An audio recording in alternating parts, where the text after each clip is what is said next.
छान, मस्त, मजेत. बघा, आपल्याला गणित या विषयामध्ये धारकता हा घटक खूप महत्वाचा आहे. काय? धारकता. आता धारकता म्हणजे काय असा प्रश्न तुम्हाला नाही पडला का? पडला. मग यासाठी तुम्ही विचारलं पाहिजे नेमकं धारकता म्हणजे काय?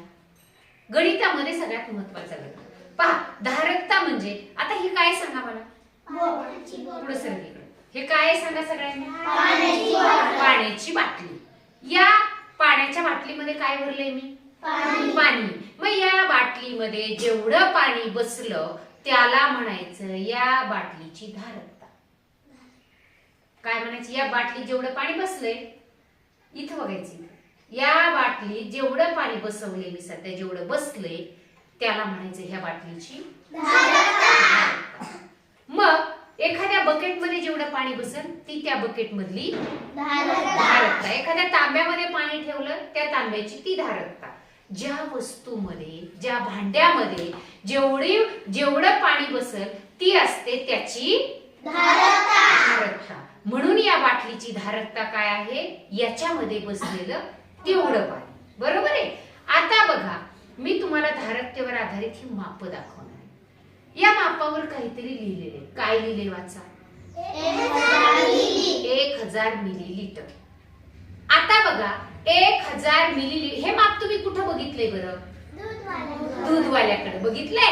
मग तो काय करतो? या मापाने आपल्याला काय देतो? दूध देतो. कुणी 1 लिटर घेतं, तर कुणी किती घेतं? अर्धा लिटर घेतं, कुणी पाऊण लिटर घेतं, कुणी आपल्या घरच्या आजी आजोबा छटाक म्हणतात बघा. काय म्हणतात? छटाक म्हणजे किती माहिती तुम्हाला? त्याला म्हणायचं हे 50 मिली. याच्यावर लिहिले का बघा बरं? आहे 50 मिली म्हणजे छटाक. आपल्याला बाहेर तुम्ही जाणार दुकानामध्ये गेल की आपल्या आजोबा म्हणून सांगत असेल मला छटाक काय कर, साखर छटाक. मग तुम्ही काय बघणार? किती ग्रॅम. आता ती वजन माप आपण ते नंतर बघूया. आता सध्या आपण द्रव पदार्थ मोजण्यासाठी जे आपण एकक वापरतो त्याला म्हणायचं मिलीलिटर, लिटर. मिलीलिटर हे त्याचं छोटं माप असतं आणि लिटर हे त्याचं काय असतं? मोठं एकक किंवा आपण जे माप बघतो त्याला. आता तुम्ही दूधवाले काका घरी तुमच्या आले आणि तुम्हाला 1 लिटर दूध घ्यायचे. तुम्ही काय म्हणलात? तुम्हाला किती दूध घ्यायचे? 1 लिटर घ्यायचे. आणि मग त्याच्याकडे हे एक माप आहे आणि हे एक माप आहे. या मापावर किती लिहिलंय? मोठ्याने वाचायचे. 1000 मिलीलिटर. तुला सिद्धी दिसते का? तू ठरवायचं. आणि याच्यावर किती लिहिलंय? 500 मिलीलिटर. आता मला सांगा, तुम्हाला घ्यायचे 1 लिटर दूध. मग आणि तुम्हाला दूध देणार आहे तर किती माप देतील? एकच माप देतील म्हणजे 1 लिटर देतील. आता एक जणाच्या दूधवाल्याकडे हे मापच नाहीये. 100 ml म्हणजे 500 मिली. आता मला सांगा, तुमच्या दूधवाल्या काकांकडे हे मापच नाहीये 1 लिटरचं, पण तुम्हाला 1 लिटर माप घ्यायचे. मग या मापाने तुम्हाला दूधवाले काका किती माप देतील सांगा? 2 लिटर हे दिले म्हणजे किती लिटर दूध होणार आहे? 1. म्हणजे मला सांगा 500 ml नी हे किती माप दिले म्हणजे 1 लिटर होणार? 2 माप दिले की 1 लिटर होणार. बरोबर आहे अगदी. आता तुम्हाला पाव लिटर एक दिवशी काय झालं, तुमच्याकडे शिळं दूध भरपूर राहिले आदल्या दिवशीचं. मग जास्त घेऊन काय करणार? काय करणार ना? मग तुम्हाला पाव लिटरच दूध घ्यायचे. पाव लिटरच दूध घ्यायचे. मग मला सांगा तुम्ही किती घेणार बरं या मापाने?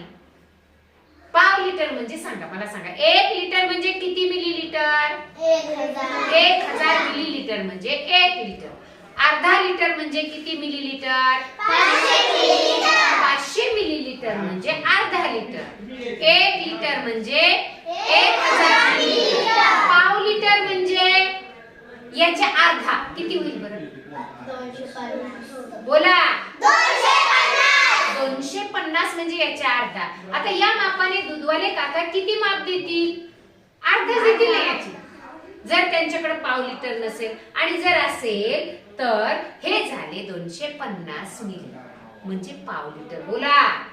250 मिलीलिटर म्हणजे किती लिटर दूध झालं? पाव लिटर. किती लिटर दूध? पाव लिटर. लिटर झालं. आता बघा, मग अर्धा लिटर घ्यायचं म्हटलं तर याने किती वेळेस माप टाकावं लागतील? 2 वेळेस. हे 2 वेळेस, हे 2 वेळेस, म्हणजे 250 आणि 250 किती होईल? 500. आणि पाऊण लिटर दूध घ्यायचं म्हणजे, पाऊण लिटर घ्यायचं म्हणजे सांगा? 750 मिली. काल सांगितले मी 750 मिलीलिटर म्हणजे सांगा? पाऊण लिटर. 750 मिलीलिटर म्हणजे पाऊण लिटर. हे झालं 500, हे झाले 200 आणि हे किती झाले? 50. हे सगळं मिळून झालं पाऊण लिटर दूध.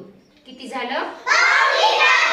पाऊण लिटर म्हणजे किती मिलीग्रॅम सांगा? किती मिलीलिटर? 750 मिलीलिटर. आता मला परत एकदा सांगा, 1 लिटर म्हणजे किती? 1000 मिलीलिटर.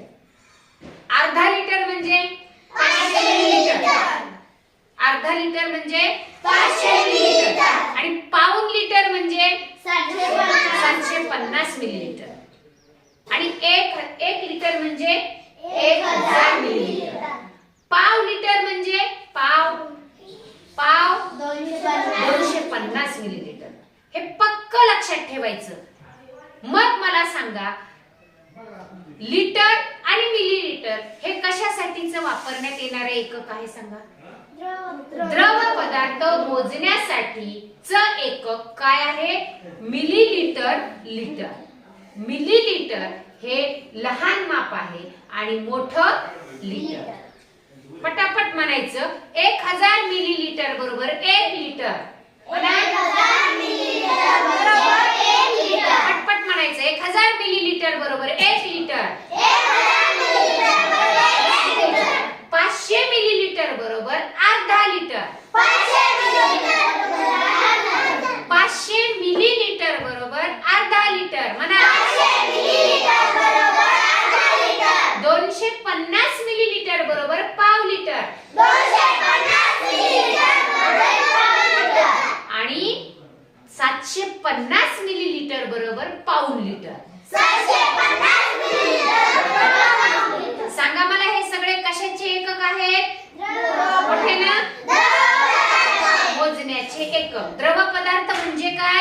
पातळ पदार्थ. ते मग द्रव पदार्थ कोणकोणते? दूध, पाणी, तेल, रॉकेल पण असेल. बरोबर आहे. हे द्रव पदार्थ मोजण्यासाठीचे एकक कोणतं आहे मग? Millilitre, litre. आता बघा, 1 लिटर म्हणजे तुम्हाला कळलं. हे 1 लिटर म्हणजे किती? 1000 मिलीलिटर. 1 लिटर पाणी मोजायचं म्हणजे या मापाने किती टाकायचं? एकच माप टाकायचं. 1.5 लिटर मोजायचं दूध म्हणजे सांगा? याच मापाने 1.5 लिटर म्हणजे किती मोजणार? यानेच एवढंच माप आहे आपल्याजवळ. 1 आणि अर्ध. बरोबर आहे. आता याच मापाने 2 लिटर म्हणजे किती? 2 मापा टाकायचे. 2.5 लिटर म्हणजे किती सांगा? हे 2 माप. याने 2 माप आणि अर्धा. आता सांगा, हे 500 मिली म्हणजे किती लिटर? अर्धा लिटर. आता मी 1.5 सांगितले, ह्या 2 मापाने किती टाकणार तुम्ही? हा 1 टाकायचा, हा अर्धा टाकायचा. आता मी सांगितलं तुम्हाला या मापाने 2 लिटर पाणी मोजायचे. 4 माप टाकायला. दूध असेल, पाणी असेल, तेल असेल, पण 2 लिटर माप करायचं आपल्याला. म्हणजे याने किती मोजायची माप? 4. 2 लिटर. 2.5 लिटर म्हणजे किती माप टाकायचे? किती माप टाकायचे? 2.5 लिटर. मी 2.5 म्हणजे किती सांगा आधी? 2 आणि अर्धा. मग 2 लिटर मोजायला हे 4 माप आणि वरचा अर्धा म्हणजे 1, म्हणजे 5 माप. किती माप टाकावं लागतील? 5 माप टाकावं लागतील. आणि आता बघा, मी सांगितलं तुम्हाला पाऊण लिटर पाणी मोजायचं. मग आता या 2च मापाचा वापर करायचा. पाऊण लिटर. पाऊण लिटर म्हणजे किती सांगा मला? 750. आपल्याला फक्त याचाच वापर करायचा आहे. करता येईल अंदाजाने. पाऊण लिटर म्हणजे किती मिली सांगा आधी? 750 मिली. आपल्याला अंदाजे येईल. समजा आपल्याला याचे 4 भाग करावे लागतील आणि त्याचे 3 भाग घेतले म्हणजे 750 झाले त्या अंदाजाने. पण आपल्याला हे जर आपल्याजवळ माप असतील तर पाऊण लिटर म्हणजे हे 500 आणि हे 100, 600, हे 200, 700 झाले आणि पुढे त्याच्या किती? म्हणजे 750 मिली तुम्हाला. आता याचं प्रात्यक्षिक मी पाणी मोजून घेणार आहे, बरोबर आहे. आता मला सांगायचं तुम्ही 3.5 लिटर पाणी मोजायचं आपल्याला. किती? 3.5. मला आधी सांगायचं 3.5 म्हणजे किती, किती लिटर आणि किती मिलीलिटर. पटकन 3 लिटर. शाबाश. मग ह्या मापाने आणि या मापाने सांगा मला, हे किती टाकायचे आणि हे किती टाकायचे? 3.5 म्हणजे सांगा. हे 3 टाकायचे आणि छान, हे 3 टाकायचे, अर्धा टाकायचे, म्हणजे किती लिटर होईल? 3.5 लिटर होईल. म्हणजे हे आपल्या लक्षात आलं पाहिजे. जर एवढंच असेल तर किती टाकावे लागतील? 1000 मिलीचे असेल तर किती टाकावे लागतील? 250, 100, 50 मिलीचे असतील तर किती टाकावे लागतील? हे आपण आता प्रात्यक्षिक पाणी मोजून करणार आहे दुपारच्या मधल्या सुट्टीमध्ये. तोपर्यंत आपण हे लिटर आणि मिलीलिटरचं माप समजून घेतलंय. लक्षात आलंय? हे लक्षात आलं तर आपल्याला प्रात्यक्षिक येणार आहे आणि ते आपण करणार आहे. तुमच्यासाठी जोरात शाबासकीची टाळी द्या.